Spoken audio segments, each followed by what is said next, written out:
성경 말씀부터 읽습니다. 자, 성경 말씀 빌립보서 2장 5절로 8절 말씀입니다.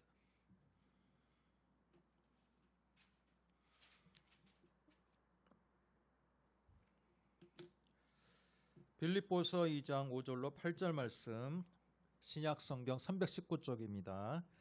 저와 여러분이 같이 본문 말씀 읽겠습니다. 너희 안에 이 마음을 품으라. 곧 그리스도 예수의 마음이니 그는 근본 하나님의 본체시나 하나님과 동등됨을 취할 것으로 여기지 아니하시고 오히려 자기를 비워 종의 형체를 가지사 사람들과 같이 되셨고 사람의 모양으로 나타나사 자기를 낮추시고 죽기까지 복종하셨으니 곧 십자가에 죽으심이라.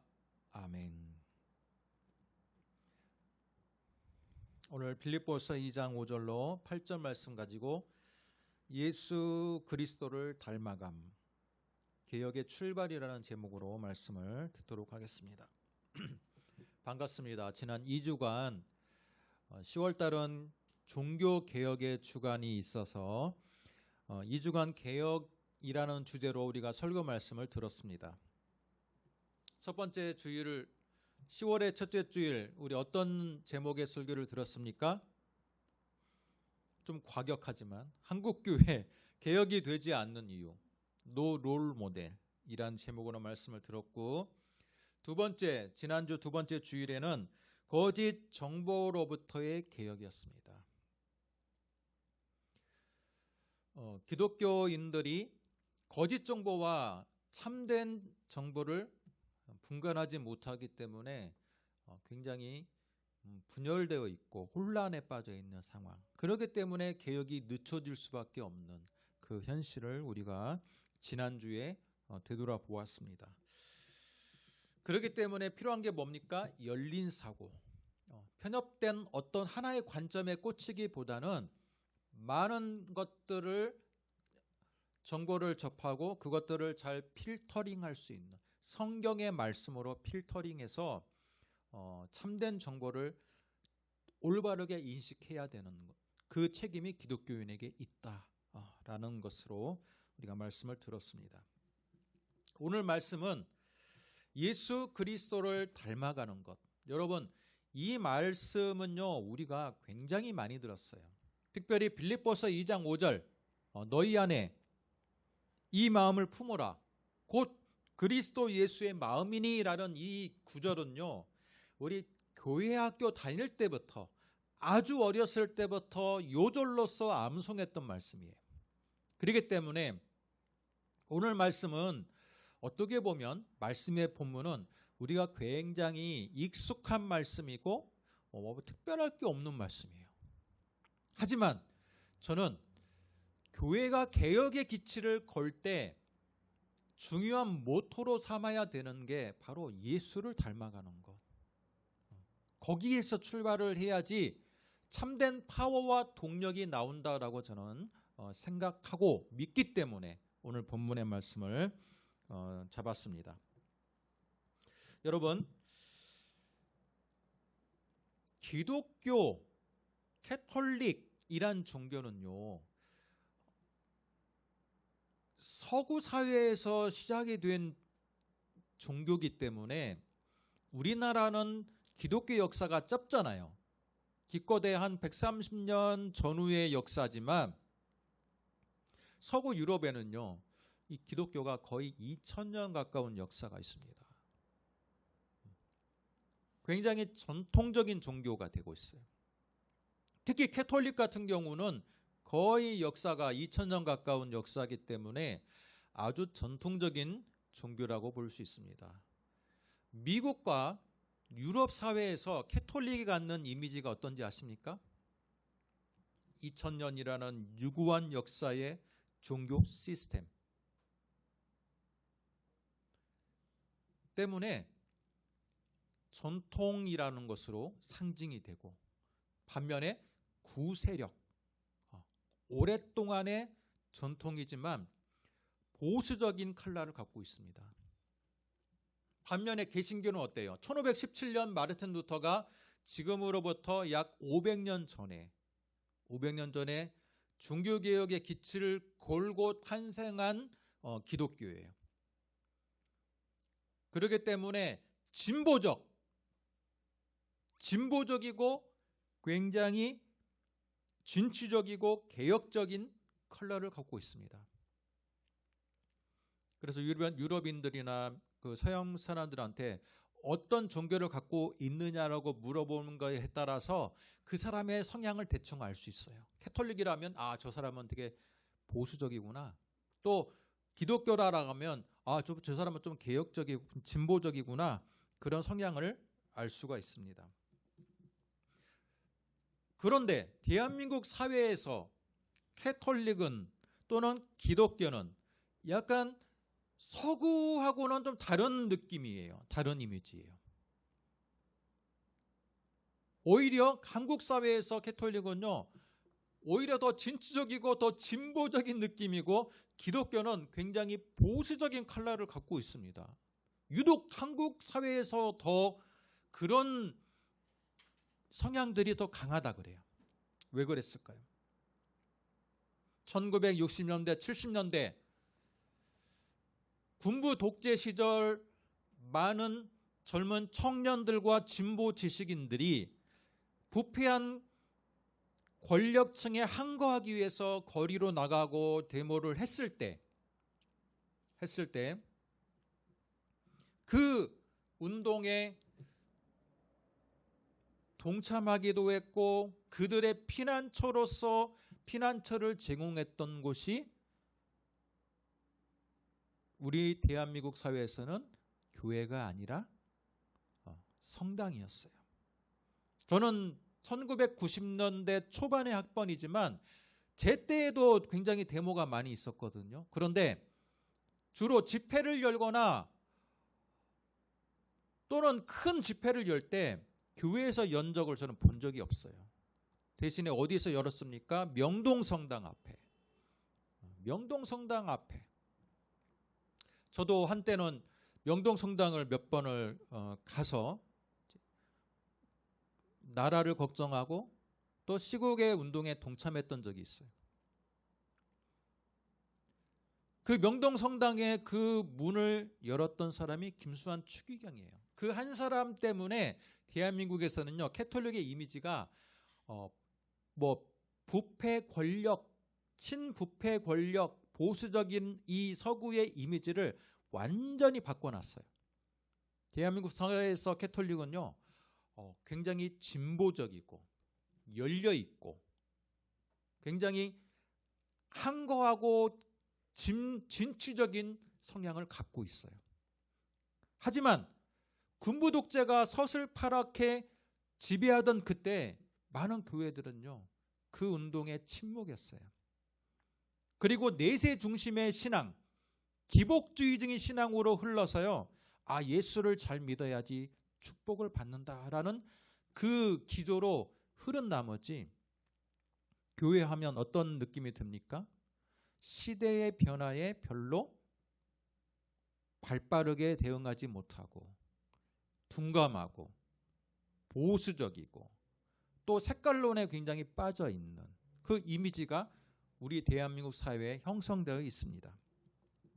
그러나 제가 여러분에게 말씀을 드리고 싶은 것은 실제로 전 세계적으로 시야를 돌아보면요, 캐톨릭은 보수 컬러이고요, 부패적인 성향에 많이 가까웠던 컬러를 갖고 있었던 거예요. 그렇기 때문에 종교개혁 운동이 일어날 수밖에 없었던 겁니다. 지금도 생각해 보세요. 여러분, 캐톨릭 지금 만민이 평등한 시대고 인권이 중요한 시대인데 캐톨릭은 콘스탄틴 대제가 4세기 때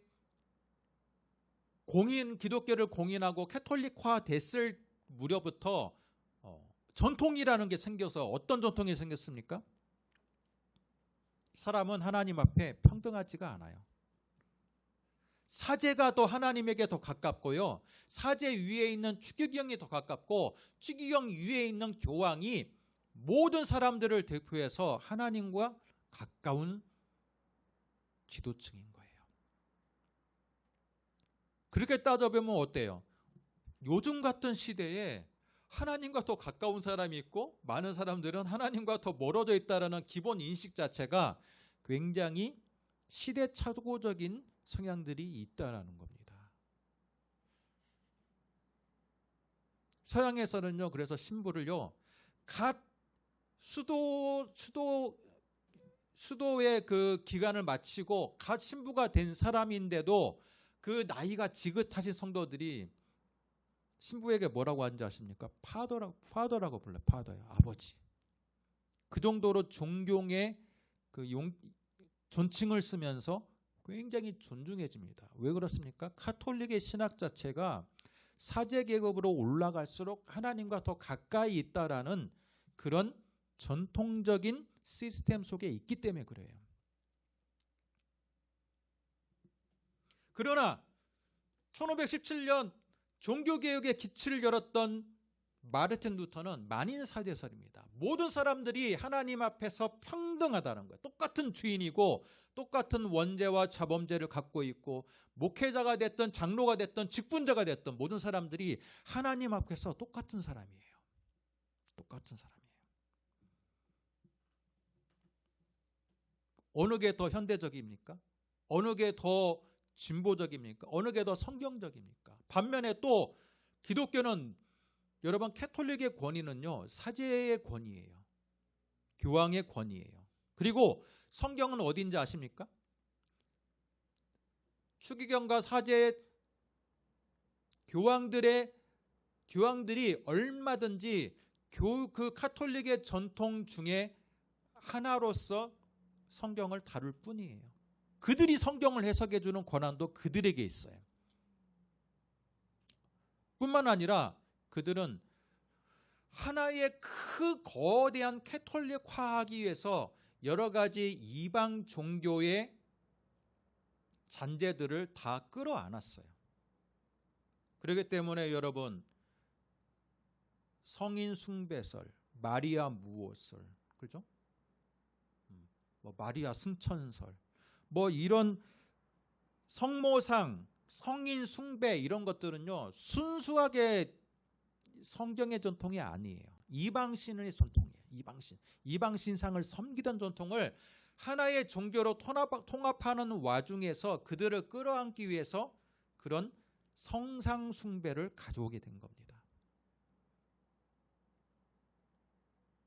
그러면 기독교가 갖고 있는 전통은 뭐냐? 카톨릭이 교황과 추기경과 그 소수의 엘리트 그룹에 의해서 권위가 유지가 되는 시스템이라면 여러분 기독교가 갖고 있는 권위의 근거는 어디에 있습니까? 바로 성경에 있어요. 목사님 그거 당연한 거 아닙니까? 마르틴 루터가 성경에 로마서 1장 26절 27절을 그 모토를 가지고 이신칭의의 복음을 가지고 종교개혁한 거 우리 다 알고 있지 않습니까? 맞아요. 그런데 우리는 성경이 최종적인 권위의 근거라는 그 말을요, 그 말의 진정한 의미를 몰라요. 이 말의 진정한 의미는 뭐냐면 성경에 근거하지 않는 모든 전통들은 깨부술 수 있다는 거예요. 이렇게 말하면 조금 다르게 들리죠. 성경에 기반하지 않는 그 교회 안에 모든 다른 시스템들을 깨부술 수 있다는 거예요. 왜? 오직 유일한 권위는 성경만 갖고 있기 때문에. 여러분 그런 시각으로 본다면 제가 지난주와 지지난주 이야기했던 대형교회 목회자 자녀 세습, 여러분 이게 성경에 있습니까? 대형교회화되고 부가 대물림되고 권력이 대물림되는 이 목회자 세습을 지지하는 구절이 성경에 있어요, 없어요? 없어요. 그러면 그 전통이 잘못된 거야. 우리 대한민국 사회에 있는 그 부의 대물림, 권력의 대물림, 종교의 세속화, 이 문제가 성경에 지금 나와 있지 않는데도 불구하고 버젓하게 종교법으로 위장해서 만장일치 또는 다수결의 원칙에 의해서 소수의 총회장들과 거기에 있는 많은 그 임원들이 결의를 했기 때문에 그게 통과되는 게 옳은 것입니까? 아니에요. 유일한 권위는 뭐다? 바이블이에요. 바이블에 나오지, 성경에 나오지 않는 그 교회에서 요즘 행해지는 모든 것들이 과연 어디에 근거하고 있느냐라고 질문했을 때 그게 바로 성경에 근거하고 있지 않다면 얼마든지 개혁이 돼야 되고 얼마든지 부서져야 되는 거예요. 여러분, 그렇게 따지면 어느 게 더 개혁적입니까? 캐톨릭과 기독교. 어느 게 더 개혁적입니까? 캐톨릭은요, 성경의 권위에 의해서 재단되는 종교가 아니에요. 이미 교황과 소수의 엘리트 종교 지도자들이 모든 권한을 갖고 있어요. 그러나 우리가 믿고 있는 이 개신교는 그렇지 않아요. 우리도 여기 앞에 있는 저도 하나님 앞에서 한 사람일 뿐인 거예요. 모든 사람들이 하나님 앞에서 주인일 뿐인 거예요. 유일한 권위는 하나님 예수 그리스도의 계시, 신약 성경과 구약 성경으로 일컬어지는 이 바이블이 모든 권한을 갖고 있고 전통을 갖고 있다라는 거예요. 그렇기 때문에 성경의 권위를 갖지 않는 교회의 잘못된 부분들은 얼마든지 지적을 받고 개혁이 돼야 되고 수정이 돼야 되는 거예요.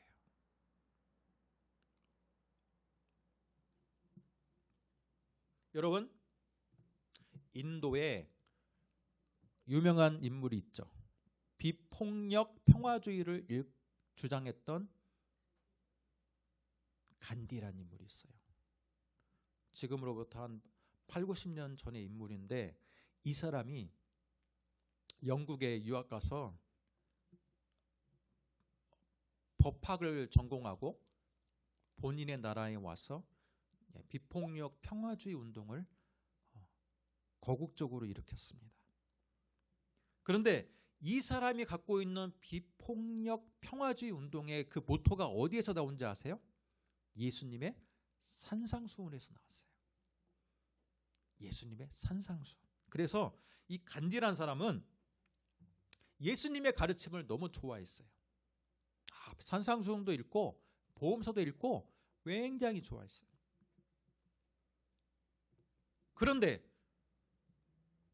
또 간디가 유학했던 영국이라는 나라는 청교도가 꽃을 피웠고 국교도가 꽃을 피운 나라, 성공회가 꽃을 피운 나라이기 때문에 그 당시 간디가 살았던 그 영국 대부분의 사회적인 분위기는 청교도적인 신앙, 굉장히 거룩한 신학이 자리를 잡고 있는 나라였어요.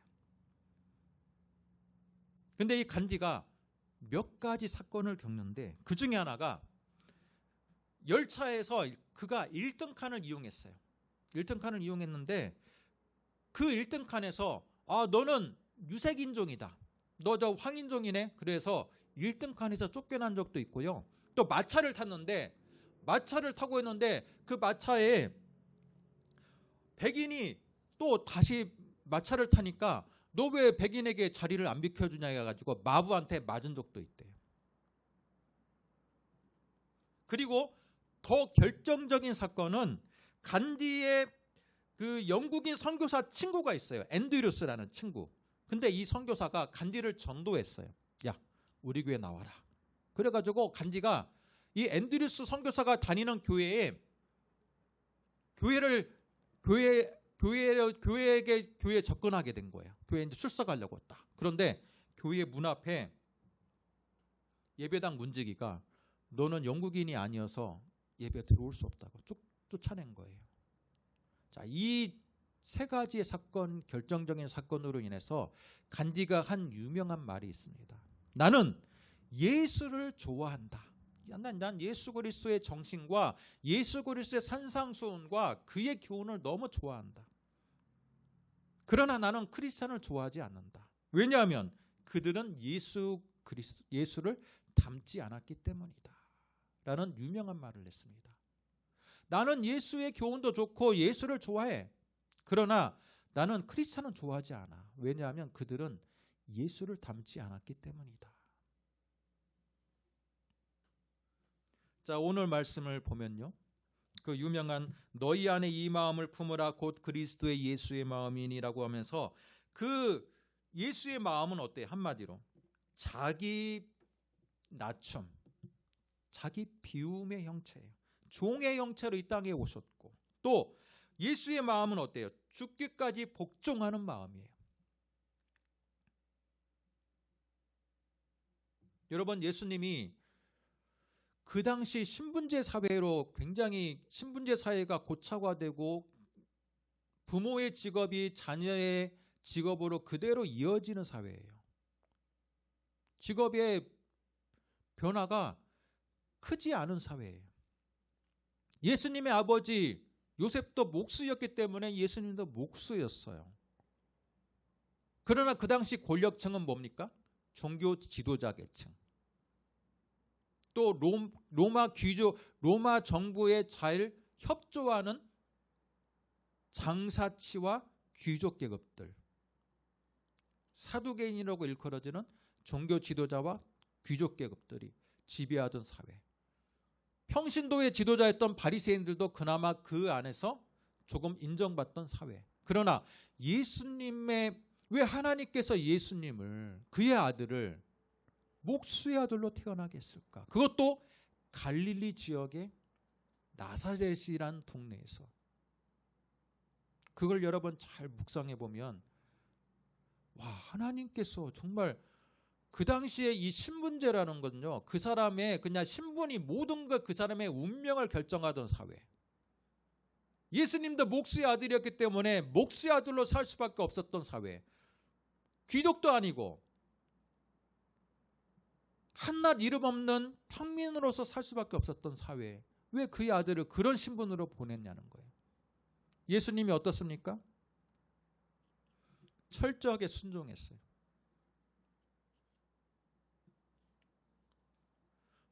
여러분, 세상 사람들은요, 성경이나 교리나 신학을 잘 모르죠. 그죠? 나 성경 읽어본 적 없어. 그러나 그들이 아는 거 한 가지는 있어. 뭐냐면요, 예수님이 추구했던 그 가치와 지금 기독교인이 추구하는 가치가 지금 다르다는 것을 그들도 느끼고 알고 있다라는 거예요. 그렇기 때문에 기독교를 개독교라고 부르고 있다라는 거예요. 예수를 닮아가야 되는데 또 성경이 권위라고 했으면요, 여러분, 신약 성경의 핵심적인 진리와 인물은 바로 예수님이잖아요.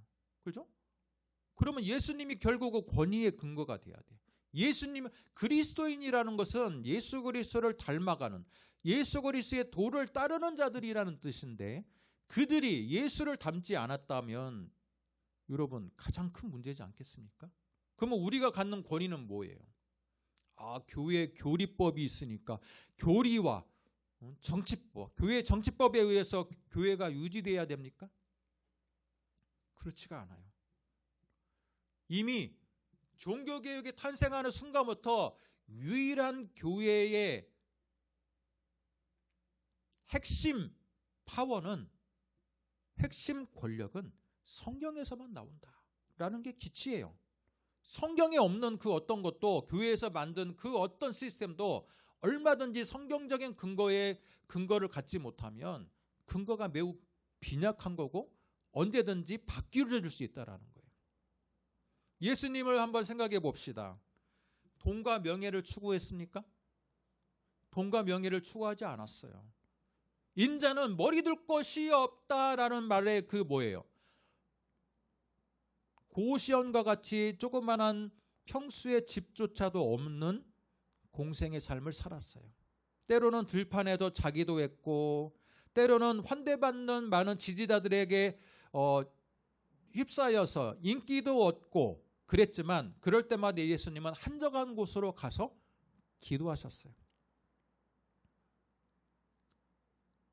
또한 불의한 권력을 봤을 때는 그들에게 잘 보이기 위해서 그들에게 립서비스의 말 한마디 하지 않은 채 오히려 부패한 성전 앞에서 장사치들을 향해서 과감하게 채찍질하고 그들을 쫓아버리고 그들의 모든 물건들을 뒤집어 엎어버렸던 인물이 바로 예수님이셨습니다. 불의한 권력을 향해서 독사의 자식들이라는 말을 외치셨던 분들이 가난하고 소외된 자들에 대해서 관심을 보였습니다. 세리와 과부와 창녀들과 기타 많은 문둥병자들, 많은 죄인들, 많은 병자들에게 직접 가서 같이 식사 교제를 나누고 그들을 위로하고 그들 역시 하나님이 사랑하는 영혼임을 보여주었어요. 이게 바로 예수님의 정신이고 예수님의 삶입니다. 이 땅에 내려오신 것 자체가 예수님의 겸손을 보여주지만 실제로 이 땅에서 행하셨던 예수님의 모든 삶의 그 행동 하나하나가 우리 기독교인들이 닮아가야 될 중요한 교본이 되어야 돼요. 하지만 성경의 유일한 권위라고 이야기하는 이 개신교가 성경에 나와 있는 예수님의 행실을 담지 않고 어느 순간부터 굉장히 교조적이 되고 세상과는 타협하지 않는 굉장히 편협한 무리들이 되고 있는 현실. 개혁되어야 하지 않겠습니까? 무엇으로? 예수 그리스도의 삶과 정신으로 개혁되어야 하지 않겠습니까? 오늘 오히려 교회는 혐오 조장과 차별에 앞장서고 있습니다. 너희들은 세상 사람들과 교인들은 이분법적으로 나눠요. 너희들은 지옥 갈 백성들, 우리는 천국 갈 백성들 나누고 세상은 썩어질 것들, 우리는 천국의 백성들.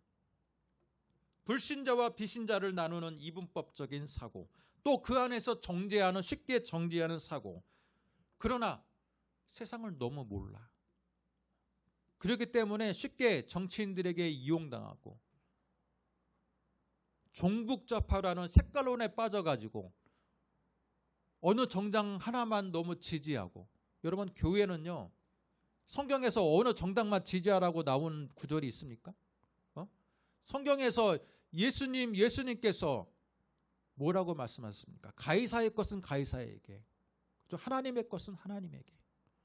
세상의 것과 하나님의 영역을 잘 구분할 줄 알아야 된다는데 지금의 교회는요, 구분하지 못하고 굉장히 색깔론에 물들어 있는, 그 어디에서 근거한 겁니까?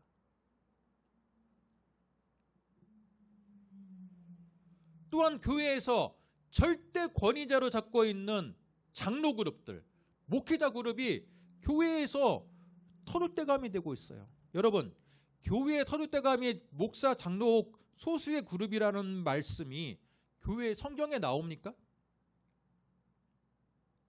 나오지 않아요. 나오지 않아요. 오히려 교회를 잘 섬기기 위해서 7집사를 뽑았고 장로를 뽑았던 거지, 그들이 교회의 주인 노릇해서 그 권력을 세습하라는 말씀이 어디에 성경에 나옵니까? 그죠? 그런데 교묘하게 총회장과 그 임원들을 잘 구슬려서 총회법을 잘 이용해서 자기 아들을 세습을 합니다. 교회가 개혁을 외쳐야 될 교회가 개혁의 대상이 되고 있다라는 게 지금 우리의 현실이라는 거예요. 그 이유가 뭐냐? 500년 전에 오직 성경만이 유일한 권위가 있다라고 기치를 걸고 종교개혁을 했던 그 정신이 500년 만에 완전히 퇴색돼 버렸어요. 교회가 개교회 중심주의이고 교회만 성장하면, 개척해가지고 교회만 성장하면 그 교회는 내 것이다, 내가 오너다라는 그 자본주의에 물들어 있는 마인드가 교회를 지배하고 있어요. 세습하는 사람들의 그 원로 목사의 마인드는 뭡니까? 내가 개척해서 내가 세웠고 내가 키웠는데 내가 능력으로, 이건 내 기업이다. 교회는 예수 그리스도의 머리 대신 교회의 한 일부분이 아니라 이 교회는 내가 세운 거다라는, 내가 설립자라는 그 굉장히 자본주의적인 마인드, 그게 지배하고 있기 때문에 얼마든지 부의 세습이 이루어지는 것처럼 자녀의 세습이 이루어지는 거예요. 그런데 여러분, 개신교의 유일한 권위는 뭐라고요? 바이블이에요. 성경에 어디에서 지금 부를 세습하라는 말이 있고 권력을 세습하라는 말이 있고 또 교회가 정치 세력화되고 교회가 세상과 타협하지 아니하고 그렇게 살아가라고 말하는 게 어디 있습니까? 500년 만에 지금 21세기를 살아가는 많은 교회들이 종교개혁의 정신을 완전히 잃어버렸어요. 그렇기 때문에 교회가 개혁의 주체가 되는 게 아니라 개혁의 대상이 돼야 돼요. 옛날에는 교회가 세상을 걱정했다면 지금은 세상 사람들이 교회를 걱정해요. 아, 교회가 저러면 안 되는데, 내가 교회는 다니지 않지만 내가 알고 있는 교회는 저런 모양이 저런 식으로 흘러가면 안 되는데, 세상 사람들이 교회를 걱정하는 시대가 되고 있어요. 왜 그럽니까? 왜 그렇게 됐습니까? 성경으로 돌아가지를 못하는 거예요. 지금 이 시간에도 많은 교회, 지금 한국교회 7만 개가 넘는 교회에서 설교는 행하고 설교는 하는데 그 설교가 성경에서 나오는 파워를 끌어내지 못하고, 아, 내가 뭐 이번 주에 뭘 했더니 막 쓸데없는 예화들, 힘들었지, 위로의 말들. 여러분, 설교가 위로와 축복이에요. 그렇게 안 하면 교회가 성도들이 떠날 것 같으니까 위로와 축복 또는 인기 있는 말들, 그걸로 설교를 채워요. 그 설교의 부족한 양분을 가지고 성도들이 어떻게 바이블의 그 진수를 경험할 수 있고 그 성경의 핵심의 파워가 되어서 내 삶이 개혁적으로 변할 수가 있겠습니까? 맨날 교회 부흥에 대한 설교, 헌금에 대한 설교, 위로와 축복. 여러분, 그 주제들이 과연 성경의 핵심입니까? 핵심이 아니에요. 그건 성경의 교과지예요, 교과지. 진정한 핵심은 너희 안에 이 마음을 품으라. 곧 그리스도의 마음이니. 그리스도의 삶을 따라가고 그리스도의 정신을 본받고 예수님처럼 낮아지는 그 자세가 성경 신앙의 핵심이에요. 그 정신을 따라간 사람이 사도 바울이잖아요. 그래서 10월 첫째 주 제가 고린도전서 4장 설교할 때 너희들은 나를 본받으라라고 했던 바울의 그 말의 진정한 핵심은 뭐예요? 바울이 교만해서 그런 게 아니라 내가 예수 그리스도의 십자가를 따라가는 삶을 살고 있으니까 너는 직접 하나의 삶의 모범이 되는 나를 보고 나를 배워라. 그러면 예수 그리스도의 삶을 배우는 것이다 라는 메시지예요. 그런데 교회가 예수를 닮지 않아요. 철저하게 자본주의에 물들어 있어서 교회 성장만 추구하고 위로와 축복 계속해서 성도들 눈치 보고, 이건요 개신교가 바이블의 진정한 진수를 따르지 않고 카톨릭처럼 이상한 그 사상에 물들어서 사상적인 전통에 지금 물들어 있다는 뜻이에요. 그렇기 때문에 개혁을 외치나 개혁의 동력을 상실하고 있다는 거예요. 여러분, 종교개혁주일이 다음 주입니다. 10월의 마지막 주. 바로 그 전주가 지금 오늘이에요. 그런데 교회가 개혁되기를 원합니까? 그렇다면 예수님의 그 백투더 바이블, 예수님의 시대로 신약성을 그 시각으로 성경을 읽어보세요. 광야에서 그 외쳤던 예수님의 그 외침, 많은 사람들이 하나님이 버린 자라고 일컬었던 세리와 문둥병자와 여인들과 과부들을 품어 안았던 그 예수님의 흔적들과 그 땀방울과 외침을 한번 들어보세요. 그것을 우리가 생생하게 들을 수 있는 귀가 돼야 되는데 교회는 이미 부유해졌어요. 부유한 교회는 목회자가 억대 연봉을 받고 그 일반 기업의 CEO처럼 부목사들 수십 명을 데리고 있어요. 성도들을 만날 수도 없어요. 그 와중에서 어떻게 예수님의 정신을 이야기하고 예수님의 삶을 이야기하고 예수님의 낮아짐대로 우리도 낮아집시다라고 이야기하겠습니까? 말은 이야기하나 실제로는 머리로는 한 번도 낮아진 자를 만나본 적도 없고 그들의 마음에 동감해 본 적도 없고 공감해 본 적도 없는 삶을 살아가는데 무엇을 개혁을 외치겠습니까? 그들이 원하는 것은 자신들의 부와 권력이 그냥 아무런 무탈하게 이어지기를 바랄 뿐이에요. 그 자신들이 원하는 섬기고 있는 교회가 개혁되는 것을 원치 않아요. 그러면 무탈하게 이어지지가 않으니까.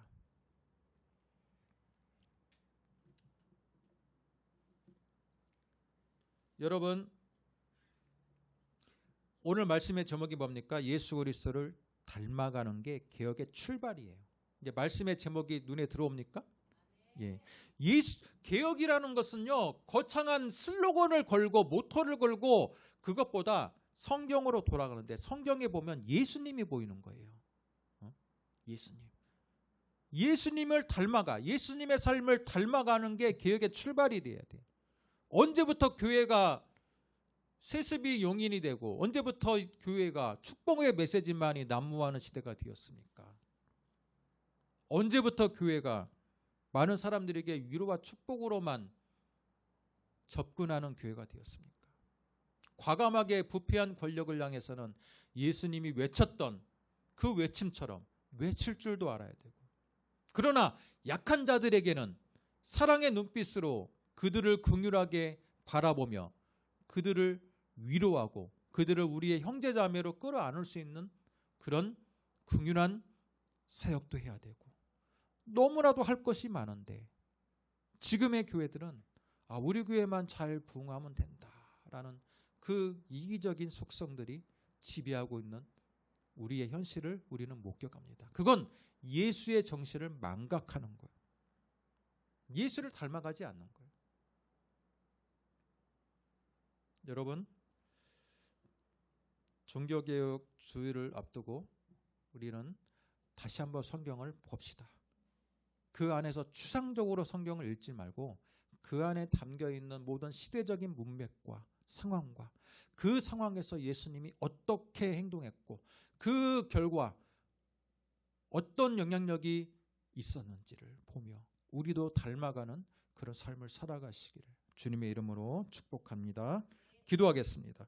하나님 아버지, 은혜와 사랑을 감사합니다. 예수 그리스도를 닮아감, 개혁의 출발이라는 제목으로 말씀을 전했습니다. 우리가 개혁을 항상 습관적으로 외치지만 개혁될 수가 없는 것은 이미 500년이 지난 이 개신교가 여러 가지 성경의 정신들을 위배하고 여러 가지 잘못된 전통들과 또한 세상의 문화들을 받아들인 나머지 이제는 개혁의 동력을 잃어버린 모습을 우리는 보게 됩니다. 다시 한번 교회의 개혁을 외친다면 우리는 예수님의 모습으로 닮아갈, 예수님의 모습을 다시 한번 발견해야 되는 필요성이 있습니다. 이 시간 우리에게 성경을 다시 한번 보고 그 안에서 진정한 예수의 삶을 닮아갈 수 있는 결단과 그런 실행할 수 있는 의지를 우리에게 허락하여 주옵소서. 예수님의 이름으로 기도드립니다. 아멘.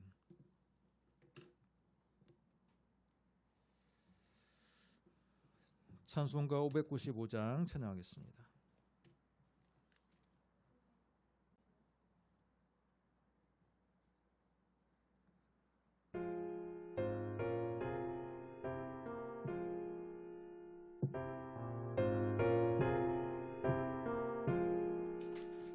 나 맡은 봄구름 우주를 높이고 문 영혼 구원하도록 잘 인도하리라.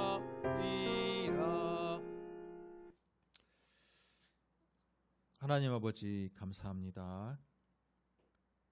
결실의 계절, 종교개혁의 계절을 우리가 살아가고 있습니다. 이 계절을 살아갈 때 자연도 결실을 맺는 시기를 알고 열매를 맺는 것처럼 우리도 우리의 삶에 또한 우리가 섬기는 교회가 열매를 맺어야겠습니다. 선한 열매를 맺기를 원합니다. 세상을 닮아가기보다는 예수의 삶을 닮아가는 교회가 되게 하여 주시고 우리의 삶이 되게 하여 주옵소서. 이를 통해 선한 열매로 하나님께 영광 돌리는 우리의 삶이 되게 하여 주옵소서. 예수님의 이름으로 기도드립니다.